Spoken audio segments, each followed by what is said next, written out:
Welcome to Rationalizing the Denominator. So this time we're going to look at just some special cases here. So radicals of the form, you can see this, nth root of x, are said to be in simplest form if there are no radical signs in the denominator. So this is kind of like, when we have like a fraction here, I'm just going to write one out. Right, so we have something like this. And we look at it and we say, okay, that's not simplified because we can't have a denominator, right, with the numerator. So we usually move it to the top, but we can also move it, right? Those are considered simplified. This one's not considered simplified. Well, just like similar to that, when we have a radical in the denominator, it's not considered simplified. So we need to basically get rid of it. So we have to, without obviously just erasing it, because we can't do that. So we do that by what's called rationalizing the denominator.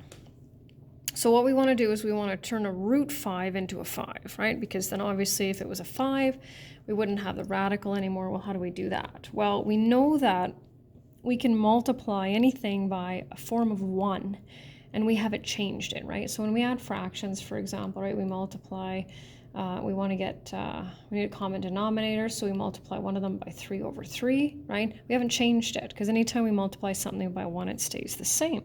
So we will multiply this by root 5 over root 5, right? And then we will end up with root 15, right, over root 25, which of course simplifies to 5, and that's considered simplified. Next one, right, so root 8, notice how it's obviously the exact same. So 6 root 8 over square root of 64. We need to simplify that. Now here, actually, check this out. We have to simplify this one as well. So I'm going to go to this. And so that's, whoa, that's not right. 2 is what I meant to put there. So that's skipping the step from 6 times root 4 times root 2, right, to 12 root 2 over 8. And then we'll simplify it. There we go. So when it comes to the cube roots, these ones aren't the same because we can't multiply it by the cube root of 6, because then we'll end up with the cube root of 36, and that's not a perfect cube. So we have to make sure to get from, right, this to the next perfect cube, right? So we want to look at the perfect cubes and figure out, okay, well, how do we do that?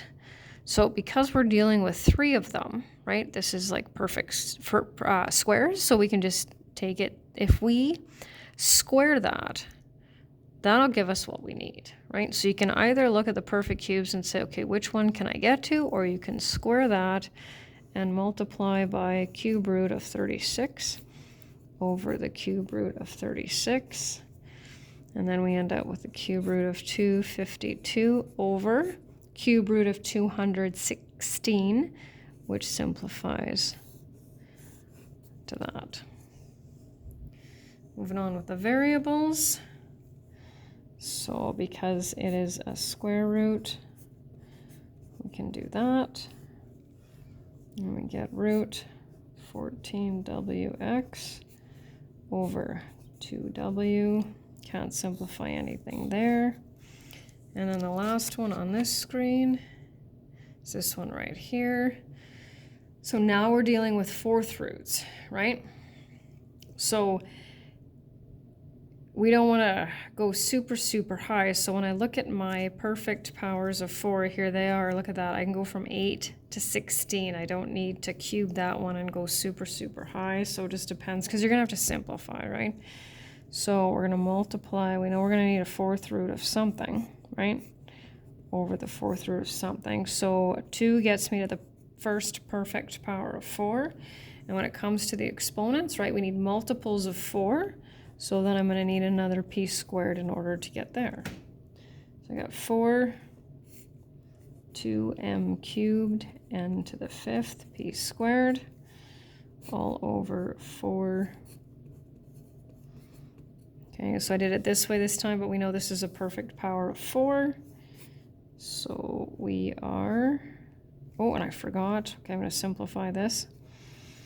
because I don't have 4 of those, but I do have 4 of those, so I can do that. 1n left over, and take the 4th root of that. That is an interesting looking answer, isn't it? And then we have one more thing that we need to do. So what we've dealt with up here is we've dealt with monomial denominators, right? So just one term, we have to deal with binomial denominators. And so what we need to look at are conjugates. So those are basically where you have the same terms, except you've got one positive and one negative. And that's the way that we need to deal with those. So this kind of goes back to foundations and pre-calculus 10, right? You can see those are difference of squares. So these are binomial conjugates. So for example, if this one was in the denominator, we would multiply by root 5 minus root 2 over root 5 minus root 2. And what I want you to see is how the root symbols disappear, right? So if we FOIL this, right, just like we have previously done, perfect square gives us nothing, and there's the proof, right? So this is kind of just practice. Oh shoot. That's just practice for what we need to do in the next one. So 7 times 7, right? We've got the 49 minus 7 root 3 plus 7 root 3 minus root 9.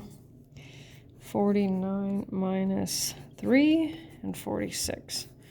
So you can see how by changing the sign, we end up getting rid of those radicals. So then the last part of what we have to do is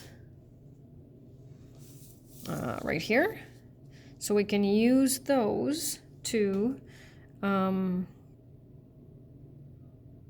get rid of our radicals in the denominator. So we can't just use one, right? And I'm going to have to recopy this because I'm not going to be able to put that step beside it. So I'm just going to do this. There we go. So the nice thing about this is we take exactly what it is, right? Except we make sure to put the opposite sign of whatever's there.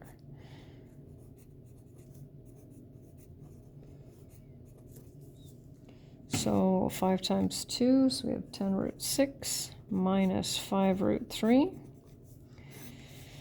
And then we have 4 root 36 minus root 9. Now I'm cheating here, right? Because I know that I'm going to get a negative 2 root 18 and a positive 2 root 18. That only works when you have one positive and one negative. So 10 root 6. Numerator stays the same. 4 times 6 minus 3. And then my final answer is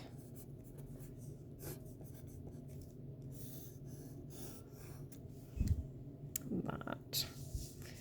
So one more here. So once again, we look at the denominator.